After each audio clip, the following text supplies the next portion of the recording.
Welcome to the BumbleKast. I'm your host, Ian Flynn, the Bumble King, and welcome, Kyle. You belong in this podcast as my co-host.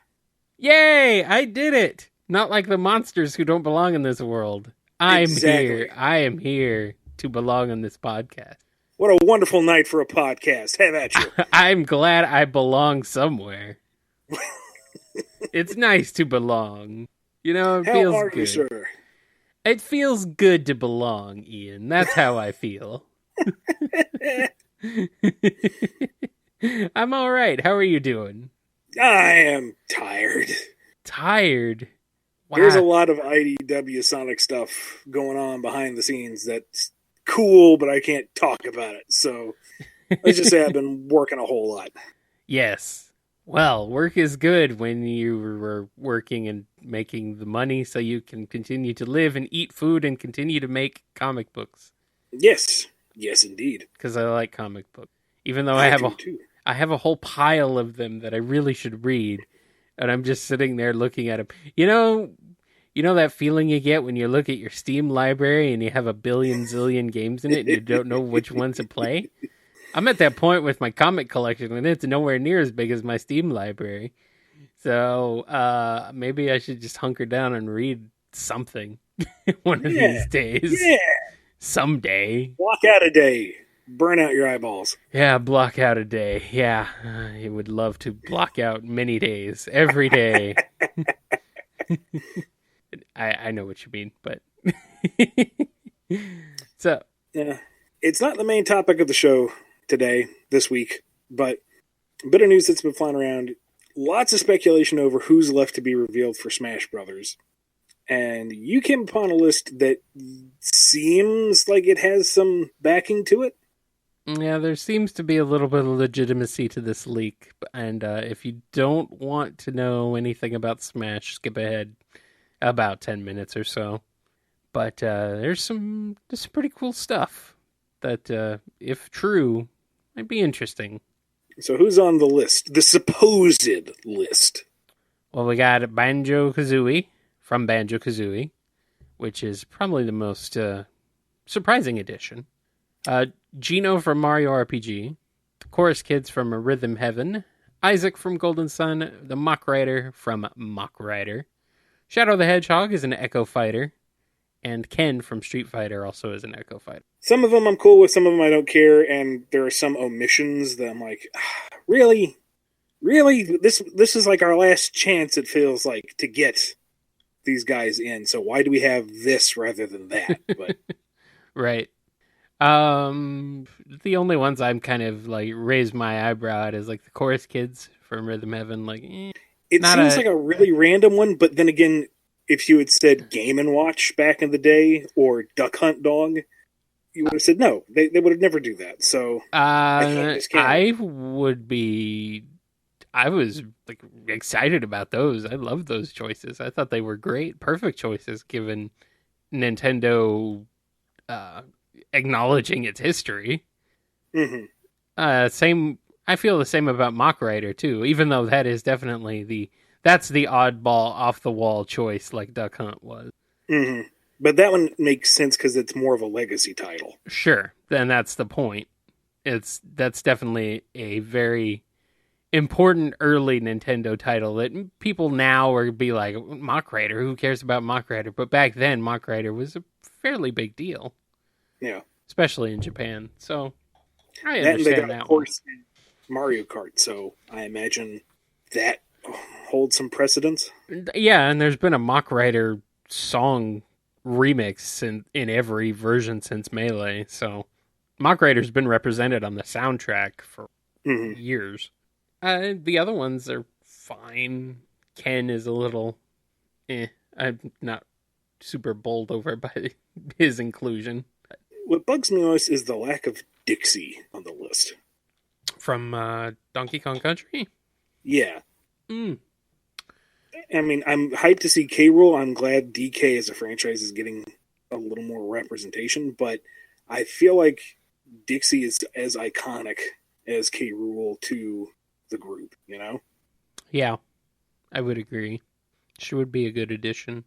She's already got a move set. You just bring her over. So, yeah, that is kind of a glaring omission. She's probably been a trophy since like Melee, and I just never paid attention to it. But it's kind of a shame. She should be playable.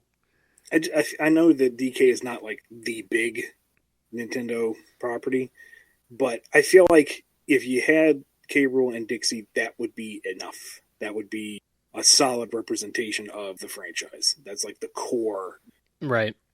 I'm a little surprised Rayman isn't also on the list, but yeah, given Nintendo and Ubisoft's partnership, especially over the last couple of years, I would have expected him over Mock Rider. or Banjo-Kazooie in that. Or, yeah, Banjo-Kazooie. Rayman is I feel like Rayman is more... It's arguably more iconic in terms of platforming mascots, because he had how many titles to his name, and even if he did get supplanted by the rabbits. More iconic than Banjo-Kazooie? I say arguably, because I mean... yeah... I mean, Banjo-Kazooie is like the icon of the N64. I would say that with a certain generation of people, that Banjo-Kazooie has way more cachet than Rayman does. But they only have like... They have 3... I guess technically 4 games to the name. They have 4, yeah, but... 4... At least 4. It's been re-released a whole bunch. Rayman has also been released a whole bunch, but... I mean, to kids a little younger than me, people who were kids... When the N64 came out, I was in like an early teen, almost an early teen when the N64 was a thing. I guess I was 10 years old when it came out, but like Banjo-Kazooie, I'd have been about 12 years old. But for kids about half my age at that time, for like 6-year-old kids, Banjo-Kazooie would be definitely appealing.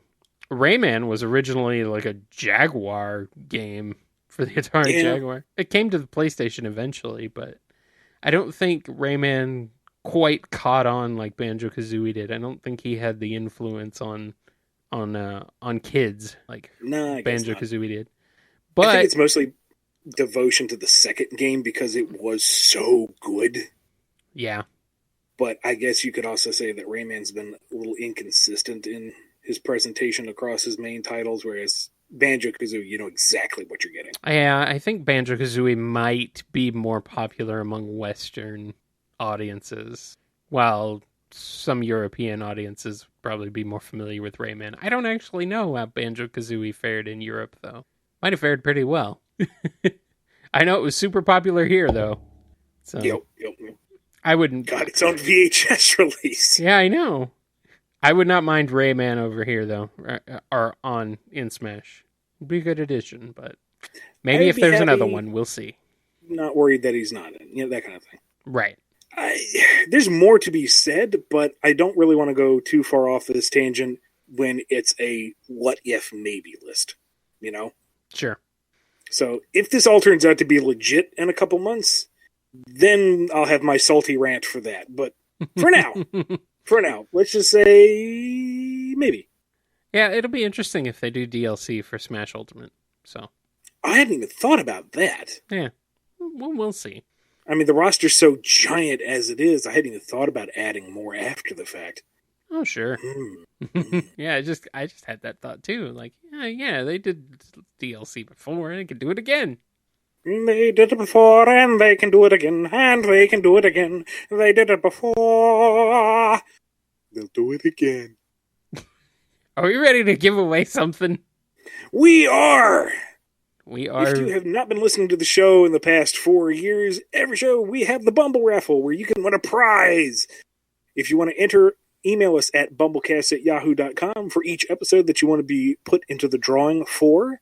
But if you're a patron over at patreon.com/BumbleKast, you are automatically entered into every single drawing. All right. This episode's winner is Alex P. Congratulations, Alex. You get a thing. What that thing is, you'll find out. We'll let you know, and you can pick and choose, and you'll get a thing. Congratulations.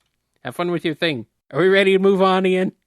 We are. We were talking about what to talk about for this show, and I certainly had an opinion, but you're like, Ian, it's coming up on Halloween. We need a spoopy topic. And my topic was not spoopy. So I said, all right, fine, Kyle. You think of a better spoopy topic. And you were like, Castlevania. And I'm like, yeah, okay, you win. Well, I mean, we haven't talked about it yet officially. We haven't, and it feels odd, because I know we've talked about it, but not about it. Right. We haven't discussed Castlevania at length for the main segment of the podcast, which is weird. Because, I mean, I played it for Halloween a little bit ago, a couple of years ago. And I played it again for Halloween just this past weekend, just to date the podcast. We're recording this. And we talked about the anime that I still haven't seen yet, and the sequel's coming out soon. Right, and I still haven't seen it either, so I probably should get on that. But yeah, I think that comes out. If it's not already out by the time this airs, it will be very soon. So I did not get to play the series a lot, because... correct me if I'm really wrong, but the titles that most people are familiar with were primarily on the Nintendo, weren't they? The NES, you mean? Yeah. Yeah. Mm-hmm. And I was a Sega kid, so... However, Ian, you missed out because the Sega Genesis got one of the best Castlevania games in the form of Castlevania Bloodlines. Oh. It's a very, very good, solid game. It's excellent. Which one was that? Was that Richter's game, or...? No. It's the one with... what's his name? John Morris? He's like a very, very future descendant of the Belmont family. Like, I think the game takes place in the 1900s? Maybe like the mid-1900s? Okay. I want to say? Somewhere around there. It's definitely much further into... the timeline than like the original game and some of the earlier stuff. Does it follow the classic formula? You're left to right, your Metrovania, climby, wimey, fighty stuff? Yeah, it's not really Metroidvania. It's more along the lines of the original games. It's more linear. Okay. So it's very similar actually to... in gameplay style, it's pretty similar to like Castlevania 4.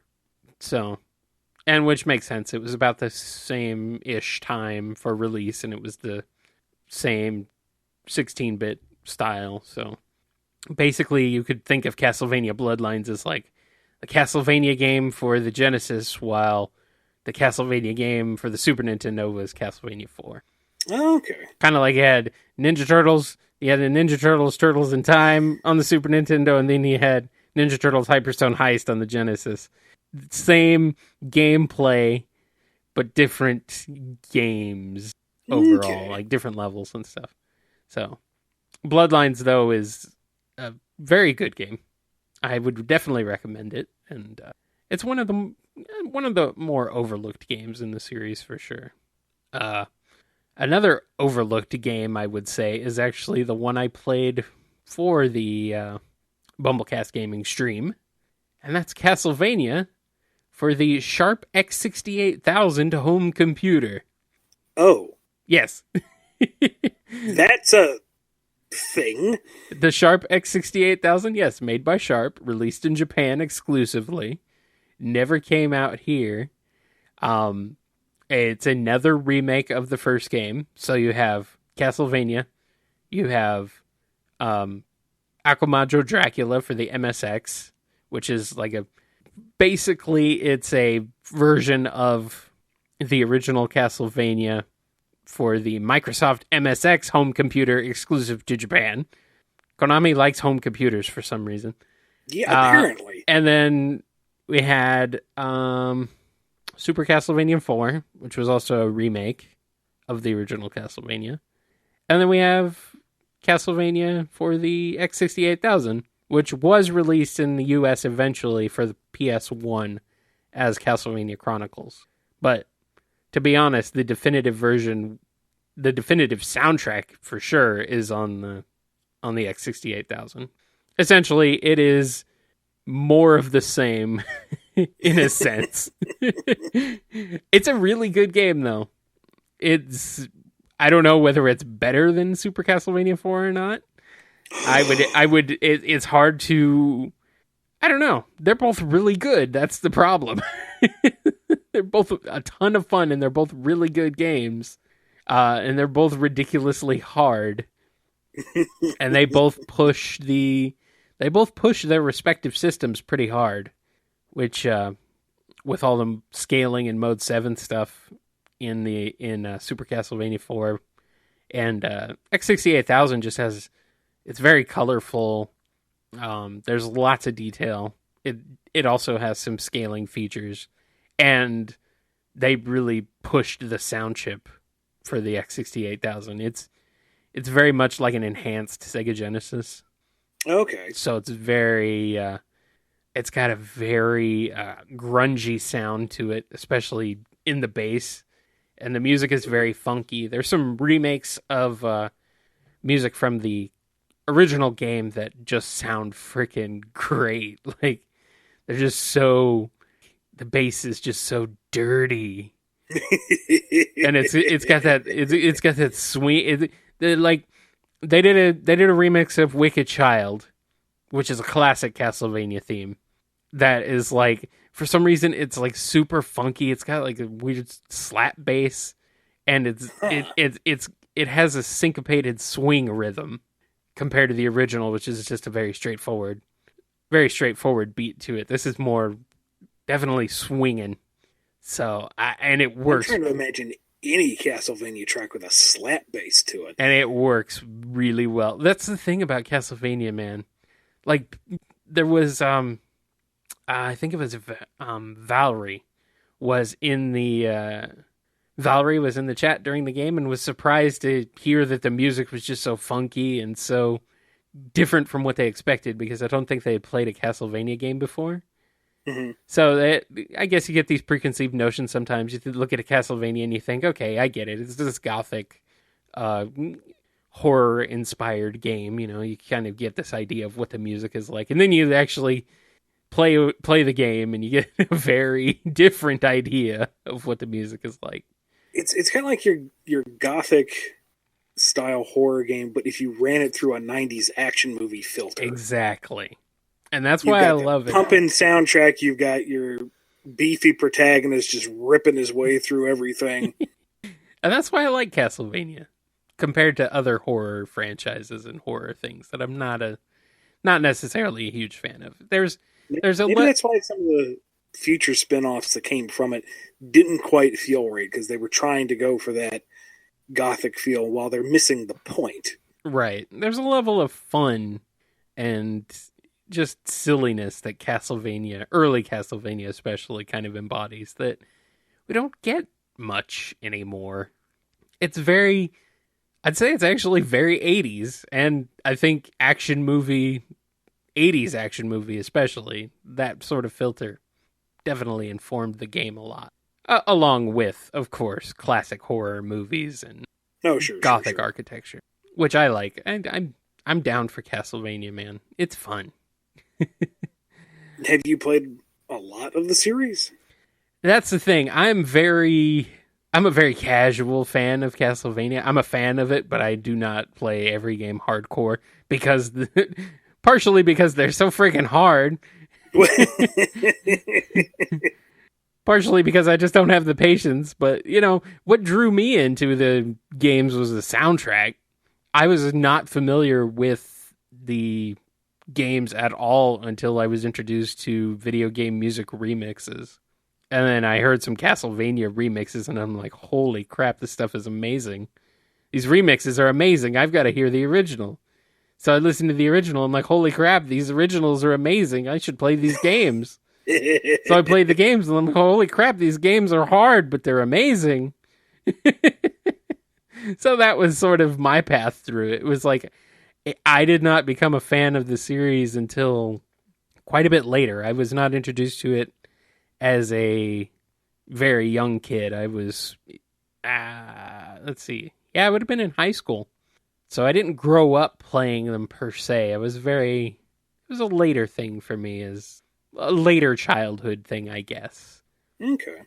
Yeah, so, and I'm not too familiar with any of the 3D ones. So, from my understanding, that's not a bad thing. That's what I've heard. I've heard that the Lords of Shadow games, the first one is pretty okay, so long as you go into it not expecting classic Castlevania, but the later ones aren't really worth playing. And then the N64 one is somewhat legendary. I've seen the N64 ones, and they're pretty hilarious. I do like the motorcycle riding skeletons, though. That's pretty awesome. I do like me some motorcycle riding skeletons. They're fun. That's my experience has been mostly vicarious.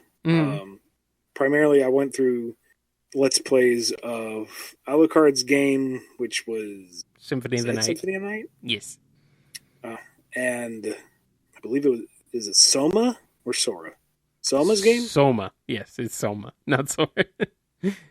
I knew that didn't quite sound right. Yeah, no. Keyblades in this. So. Sora's another one, yeah. And which one was that? That was on the game... That was on the DS. DS? Yes. Dawn of Sora? Okay. See, you should have had Leah on the show and not me, because I am hopeless. I watched her play through the one with Jonathan and Charlotte. Portrait of Ruin. Okay. I've played a bit of that one. I like that one. Order of Ecclesia.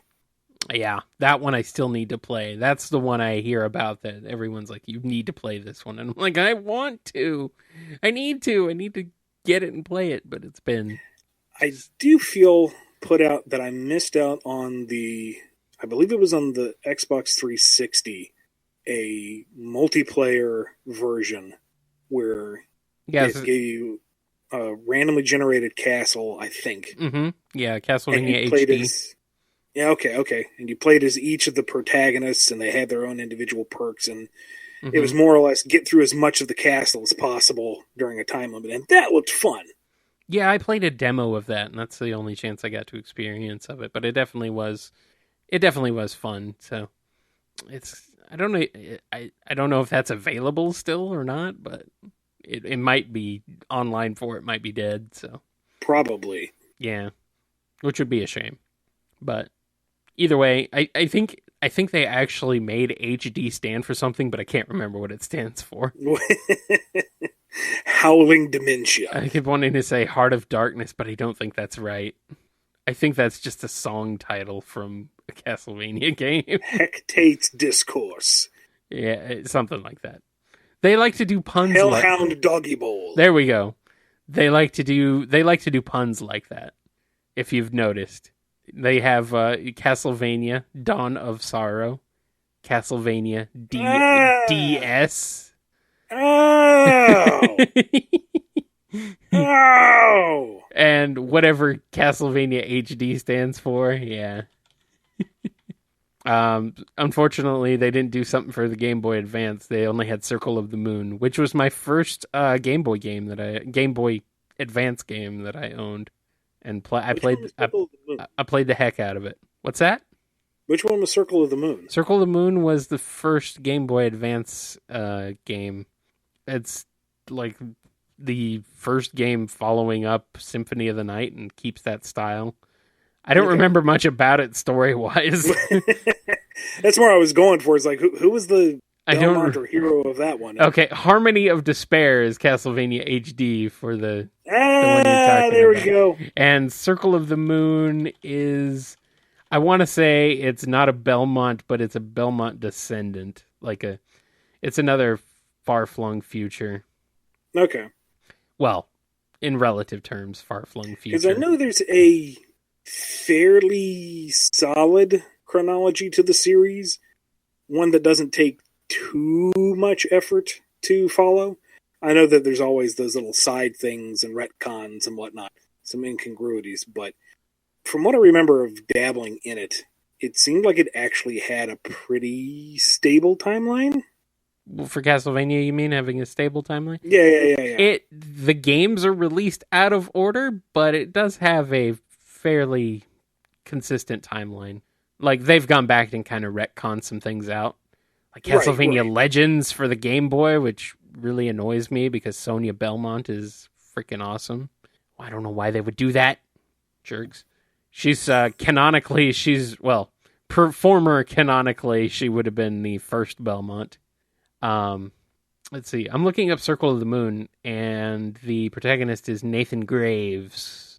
I think this is more of a follow-up to Bloodlines, if I'm not mistaken. Oh, wait, no, never mind. Morris, okay. Wrong Morris. There's a character called Morris Baldwin in Castlevania Circle of the Moon, and I was thinking it was John Morris from Bloodlines, but it's not. So never mind. My bad. It's hard to keep the timeline straight, especially when you haven't played all the games. But even when you have, the timeline is ridiculous. But at least it's better than Zelda. Or Metal Gear. Or Metal Gear. What's funny is the Bram Stoker's Dracula, the book, obviously, is canonical to Castlevania. Oh, yeah. Which is kind of funny. It's pretty funny. It's like, it starts with the book and goes from there. It's like this weird filter of the future of Dracula through Konami. And obviously there's nothing else that acknowledges anything Castlevania or Belmont-ish beyond the games.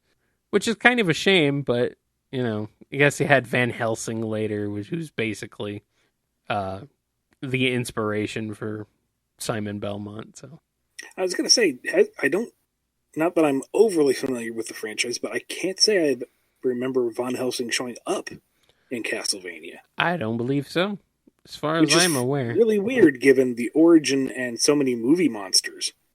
Yeah. No, never shown up. I think they just went and created their own vampire hunter. So, it's a really interesting concept, though, overall, just to have that classic horror movie inspired story and or inspired by a book and a movie, and then to keep being inspired by other movies and then just bringing them all together. It's pretty weird. It's not something that would happen nowadays for sure, because you'd get sued out of existence. That's even scarier than anything the game could bring at you. Yeah. It's really crazy that Konami managed to get away with this. And I think they only got away with it because everything's in the public domain. If Universal hadn't let things slip into the public domain, oh boy, Castlevania could have been a very different series, or not even existed. Death doesn't come with a scythe, it comes with a cease and desist. Yeah, well, with Run! Death, I think Death might be the only one who would be able to be used. Thinking about it, because I don't think he's specifically from a game, or I'm sorry, specifically from another piece of. Well, he might be. I don't know, actually. I don't know the history of Death or the Grim Reaper or anything at all. In terms of like usage in material, I am fairly certain it is considered full public domain, but maybe very specific representations. I think he would be public domain. I'm sure he was public domain at the time, but I just wasn't sure where he came from mythologically. I wasn't sure of his mythos. I don't know anything about him, except that he comes for you, to kill you, and drag you to wherever he takes you. I don't know. What are we talking about, Ian?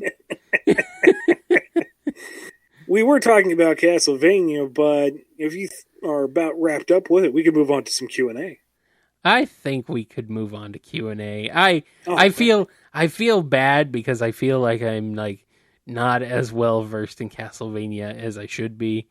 And maybe I should have brought on an expert for this discussion, but that's okay.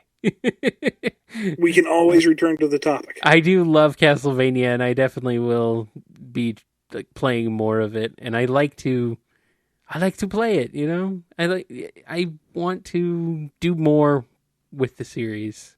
And I hope Konami doesn't bring it back. Please don't bring it back, Konami. Please. I don't want you to do anything. How terrible is that I have to beg Konami to not do anything with Castlevania?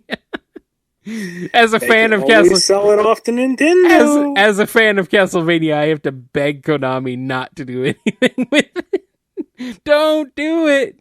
I'm looking forward to Bloodstained, because Bloodstained is going to be Castlevania.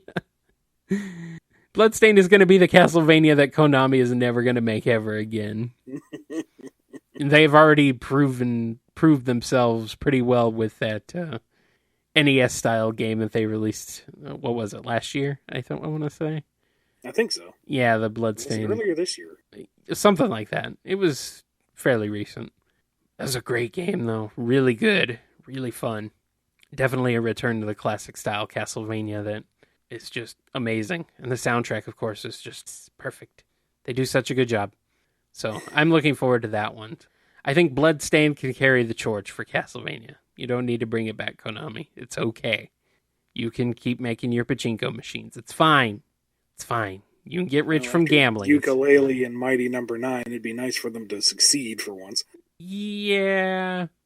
Well, was ukulele... Well, you mean Kickstarter games in general? Just, picking up classic style games and continuing their spirit and style, but in a new way. Oh, sure. There's been plenty of smaller indie hits that have managed to pull it off, but I think Bloodstained would definitely be the most high-profile one when it hits, and I have pretty high hopes for it. I think they got a good team over there. All right, well, we have exhausted the Castlevania talk, so I think we're ready to move on to the question and answer portion of this program. If you want to ask your questions, email us, BumbleKast@yahoo.com, on Twitter @BumbleKast, in the YouTube comments down below if you're listening to this via YouTube, or via Patreon in the comments or messages sections. You ready, Ian? I am ready. Ready for some priority action. I am. From ScruffyMatt.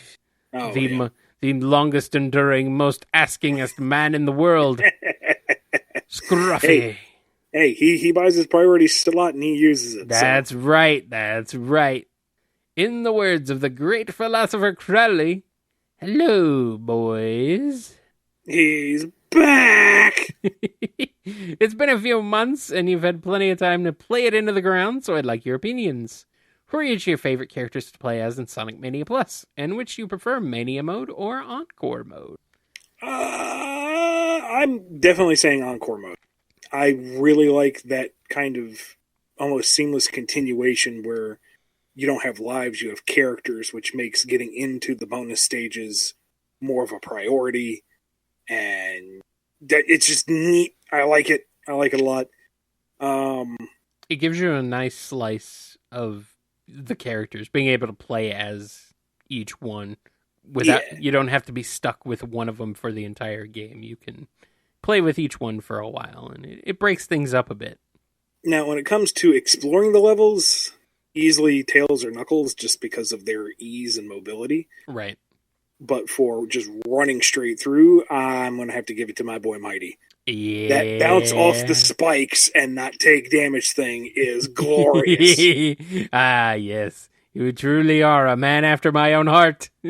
Now, I've seen people do some really impressive stuff with Ray, and more power to them. I do not have that level of skill. Mm-hmm. So for those of us who need someone who has a walking invincibility frame on their back at all times, Mighty's my man. I do love Mighty. I just love Mighty. I don't even really care what his gameplay style is. I'm like, I get to play as Mighty. I'm going to play as Mighty, man. like, who else am I going to play as? Like, seriously. In terms of, if I want to just run through the game, especially if I just want to run through the game as Mighty and just do silly things and have fun with it, then Mania Mode is good. But, for serious gameplay, Encore Mode, I think, is where it's. I do like the time attack mode, too. That's fun. Yeah, it's kind of neat. Yeah. And the fact that Takanobu Mitsuyoshi of Daytona USA fame is the announcer for the menus of that segment is also makes me very happy. Although I kind of wish he announced instead of just the character names, I also wished he announced the zone names. That would be hilariously awesome. Sadly, he does not. Leave something for the sequel. I suppose. we do have to have Sonic Mania 2. I didn't wonder if Sonic Mania 2 would be like all original stages. I think that would be great. One can only hope. As much as I like classic stages, let's they did a good job remixing it, but let's go full. Let's go full. Themselves. Time to move forward. New stuff. Right. Let's go full on original. I think we can handle it. I think we can. More. Gimme. I think we can handle. All right, standard Q&A time. All right, time for standard Q&A. First one comes from SuchSavings. SuchSavings. On a recent stream, Adam Bryce Thomas mentioned the very first job he did for Archie was the off-panels for Eggman Dozen, which struck me as weird. I've heard that off-panels were one of the very first things made for any given issue, but that's still weird because those would be 20 issues after the first work ABT did that got published. The off-panels for Waves of Change and Great Chaos Caper. Was Eggman's Dozen originally planned to come earlier than it actually did, or are off-panels produced out of order? I think that's Adam not remembering work that all that he did, and that's not a knock against Adam. That's a lot of stuff. He's done a ton of stuff for the books. Right. It's tricky to remember it all off the top of your head. That's part of the reason why I have my own personal websites, because I don't remember everything I did off the top of my head. For me, when I was writing off panels, it was after the stories were already figured out. I know at different points, off panels were written as stories were being figured out, but generally speaking, I think the stories usually were already at least mostly figured out before off panels came off them, since the off panels were supposed to be jokes off of that. But no, Eggman's Dozen was not set any earlier than it appeared. Okay. All right. Next one comes from Malik N. I'm a big fan, but how come you can put sticks in the IDW Sonic comic books without Sega's permission? I can't. I'm not sure where you got that idea from. If Styx is to show up in IDW Sonic, it will be with Sega's approval. Of course. I think she has a very good chance, given that she's been kind of sort of folded into the modern cast, given what we've seen from the Japanese side of things. But she's not appearing anytime soon in the comic. I just think that she most likely will at some point. All right. Next one comes from Dark Vengeance Zero. Is Sonic the Hedgehog ever going to do a crossover with the Mighty Morphin Power Rangers? That'd be neat. That would be. I don't disagree. But, who has the Power Rangers comic license? Is that Boom? That is IDW, isn't it? I thought it was. Maybe it is Boom. Jeez. Maybe it is Boom. Jeez. Hold on, looking it up. Oh, you are correct. It's Boom. Okay. So yeah, that would require Sega and who owns Power Rangers now? Is it Bandai? Disney. Disney. And Boom and IDW to all come together and work together to make that happen. So that's not impossible. I mean, we've seen crazier crossovers happen, but they would have to get together and decide whether or not that happened. Yeah. Jeez, who does own Disney now? Or not who owns Disney? Who owns Power Rangers now? I think it's Disney. Oh no, wait, sorry, it's Hasbro. Hasbro, there we go. Okay. Disney owned it for a while, and then Saban got it back, and then apparently sold it to Hasbro. Okay. I know IDW has... Okay, so that changes things a bit. IDW has a good working relationship with Hasbro, at least insofar as My Little Pony goes. And Transformers. So, yeah. So that would be easier to manage, I think. I do think. So it would be Hasbro working with Boom and IDW. So that's one less party to worry about. Yeah. And Boom's pretty cool. I like Boom. They make some good stuff. I like most of the comic publishers outside of the big two. I can't think of one where I'm like, oh man, they produce nothing but crap. I mean, they all have really good stuff. I'm sure there's definitely some really small publishers out there that don't have a great track record, but most of the ones that I know of they usually have some solid titles. All right, next question comes from Daniel S. As someone who has written for the Archie series, if the cast of Archie were anthropomorphic animals similar in nature to Sonic and Friends, what species of animals would they be? Optionally, if you're all familiar with the Riverdale interpretations, would they be different animals? Riverdale is a whole different animal. Yeah, it is. I mean, I'm sure there's an easy answer for this. Mm-hmm. If I were presented the project, my first inclination would be to take their various pets and use that as the basis. So Archie would be, what is his dog? I don't know anything about Archie. The only thing I know about is Sabrina, so I'm assuming you're thinking she'd be a cat. For irony's sake, I suppose. Let's see. That would make Reggie a dachshund. What does Veronica have? Does she have anything? I don't know. I think Betty has just like an orange tabby, and Jughead's dog is a big, like, fluffy sheepdog type thing. That's actually would fit for Jughead. That would be where I would go first with any of them. If it was to make up a species for each one, I don't know. That would take more time and effort than I want to do off the top of my head. But I don't know.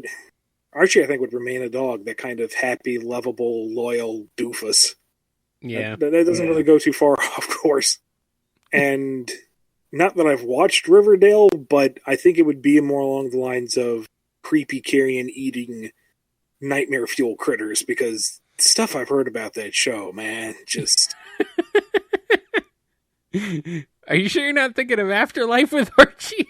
Nah, dude, it's... stuff I've seen, stuff I've heard. I am amazed it is attached to the Archie brand at all, but people like it, so more power to them. Jughead just could be a werewolf. There you go. There's that title out there too. There's what he is. Yep. There's the Archie fighting zombies. Jughead's a werewolf. There's going to be a vampire. There's going to be a new Sabrina show too, which is going to be 100% mood whiplash from the 90s sitcom. I think that's supposed to be based off of the horror Sabrina. It is. Yeah, a pretty solid read. It's a Netflix one, and I've heard really good things about the Sabrina one, which is, like, to be honest, the only one I'm really interested in. Like, the one I'd be like, if I want to read some Archie, I'd be like, okay, fine, I'll read Sabrina's story. The thing with horror Sabrina, the Chilling Adventures, Chilling Tales. Chilling Adventures, yeah. Okay. Is Sabrina doesn't really factor into it a whole lot. Uh-huh. She's more of an incidental character. It's the world around her that's far more interesting. Yeah. If you get a chance, though, definitely read Afterlife. That is a good read. That is a troubling book, but it's really solid. I have heard very good things about all of the horror spin-offs, so I'm interested in them, but I think just my familiarity with Sabrina from the 90s sitcom is what makes me a little more inclined to read a Sabrina book than anything else. But I'm willing to give them a shot regardless, but I need to have the time. Time is the thing, Ian. It keeps marching on, and soon I won't be able to read any more comics, and I'll be sad. Or I won't be sad. Or maybe I will be. You don't know me. You took that to a dark place, Kyle. I don't know what to do with that. And that's why I tried to bring it back to the light blaze. Because you don't know me. You don't know how I'll feel. You don't know anything. Next question. Comes from James M. James M. No, there's only one M. Ian, my biggest question. Do you like Gojira/Godzilla? Now, I haven't really heard anything by the death metal band Gojira. I know that they're okay. Popular enough. They're okay. Are they death metal or are they more like slash metal? Slash metal? What the hell's that? More of the... You know what? I'm just going to leave it alone. I'm probably using... I don't know if slash metal is a thing. Are you thinking like speed metal? Or maybe that's what I'm thinking of. Let me see. I think they're just heavy metal. I don't know. Why is Gojira? Yeah, they're just a heavy metal. Just heavy metal? They're just prog. Yeah, they're just a prog metal, heavy metal band. Yeah, they're not death metal. No, they're all right. They're pretty good. I don't know why I'm disappointed by that. Oh well. Let's see. I mean, they do have some death metal influences, I guess. I'm just looking at this now. Anyway, go ahead. As for Godzilla, yes, I do enjoy The King of Monsters.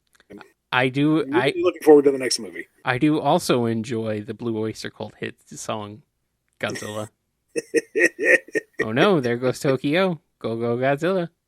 You know, the first time I heard that song, it sounded like crap. Which is not the fault of the song.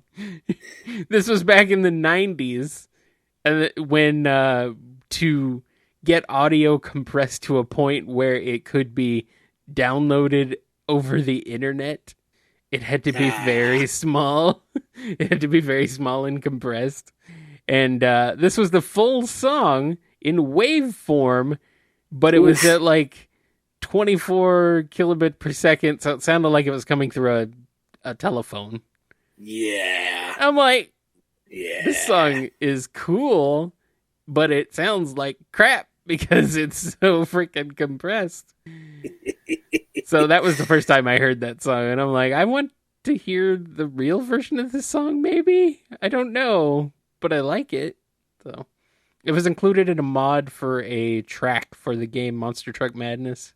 So basically it was a city map where you're driving around, there's footprints everywhere, and you know, there's like a static Godzilla monster kind of trundling around that doesn't really do anything, but it just looks cool because, well, it was the 90s. You couldn't really do anything too crazy with game mods, but it was cool. I liked it. That's still fun. It is. It really was. It really is.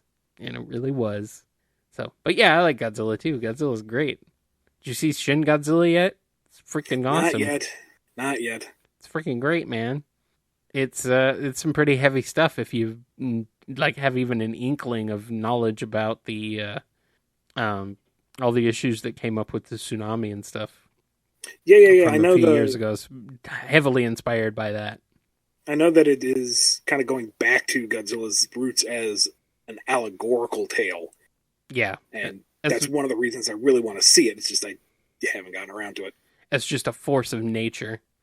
Mm-hmm, and the fact that it's just like, it just does things with Godzilla that we have never seen before. That's just like, they keep upping the ante in ways that you do not see coming at all. And it's like, holy crap. This is way beyond what I was expecting with this. Just in terms of what Godzilla does. And, I mean, it definitely follows a lot of the bureaucratic side of things. What's going on with the government at the time of this disaster. And it's just like, it's just a disaster. There's really not anything they can do. Mm-hmm. It's just, they just have to kind of let it play out, really. And so, but that part of it even is just interesting. I don't know. It's really surprising how, like, government bureaucracy is actually pretty gripping and fascinating while also being able to watch Godzilla, like at points a very weird looking version of Godzilla just tear the city apart. It's really good. I recommend it. And that's going to do it for the Q&A on this edition of the BumbleKast. Kyle, where can people find you after the show? They can find me on Twitter at KyleJCRB. They can head on over to kngi.org where they can find archived MP3 downloads of the BumbleKast and of my other show, Nitro Game Injection, which is a video game music remix show that you can listen to streaming live on Saturdays at 7 p.m. Eastern Time. You can head on over to kngi.org. You can stream it there. You can join the KNGI Network Discord server, get in on that action, and hang out and listen to some awesome video game tunes. And you can find me over at bumbleking.com or on Twitter at IanFlynnBKC. On the website, you can find my con-going schedule, which is done for the year. You can see what I'm working on and when it's coming out, and what I've worked on in the past. And remind yourself, because I do that for myself just about every day. Don't forget, you can also follow the show on Twitter at BumbleKast, and email us at BumbleKast@yahoo.com. Good way to get your Q&A questions to us. And if you have been waiting for a long time for your Q&A questions to be answered, go ahead and send them my way again and let me know, because trying to get caught up on them. So if you got a burning question that's been burning forever, let me know. Every Sunday evening, somewhere between 8 and 10 p.m. Eastern Time, you can catch us streaming live gaming sessions over at patreon.com/BumbleKast. That's, again, exclusively for patrons. But otherwise, you can see all sorts of BumbleKast gaming goodness over youtube.com/BumbleKast Gaming. All right, and don't forget to check out the Bumble store, where you can head on over to shop.spreadshirt.com/Bumble store and get you some Bumble swag or some Bumble gear or some Bumble body coverings. Cover your body in bumbling. Cover your body in Bumble Kings. Do that. Do it right now. I dare you. All right, before we wrap up the show, we're going to give a big shout out to everyone who makes this show possible. Big thank you to Daniel H., Eric F., Alex P., Xanos, Duas Disden, Brando, ScruffyMatt, Chris A., John B., Sam Cybercat, Mike B., Samuel P., Jennifer R., David C., Reverend the Light, Lisa M., John S., Dragon Superfan, Digama F. Wow, Aluznak AE Double, Brody M., Neil H., Justin F., Justin G., Dan M. S., Adam T., Silly String, Takaro, Lee H.K., Chevelle, Don B., San Fritz, Taco El Gato Comics, John M., Estevatovich 9X, James K., Tick Tick Papadropopoulos, Overthinking Films, Adam BT, and Ron. I don't think I can do that in this. No, I don't think you can. Did you say Brando? Was that toward the beginning there? Or did I mishear? Brando. Huh? Brando, yes. Brando. Okay, Marlon Brando. I didn't know he had come back from the dead and was patronizing us. That's awesome. Thanks, Marlon Brando. The show's just that good. I'm really happy. He came back with Dracula's Castle just to patronize the show. That makes perfect sense. I'm okay with that. That's going to wrap us up for BumbleKast episode 78. Hope you all have a wonderful Halloween, and we'll see you in November. Get whipped. That was dumb. That's my worst outro yet. It's horrible. I should just cut myself from the show.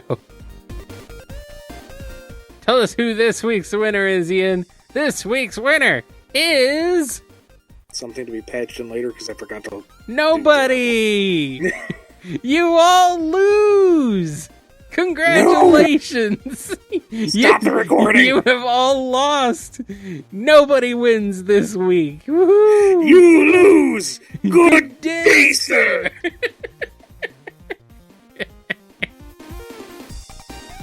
What is wrong with me? Did I just insult myself or you? I'm not sure. I don't know.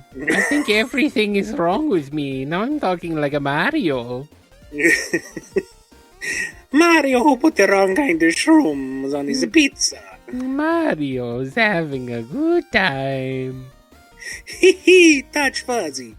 Get it easy. Hoo hoo hoo. Hi there, and thanks for listening to the BumbleKast. If you liked our show, be sure to hit the subscribe button and consider supporting us on Patreon. We have some great rewards as well as big plans on how to make the show even better. Also, rate and review our show on iTunes. It gets more folks listening and helps us out, so we definitely appreciate it. Original music composed by Ken Coda Snyder, used with permission. Find more of his music at bc.s3m.us and find the theme song at noisechanradio.bandcamp.com, available as a pay-what-you-want download.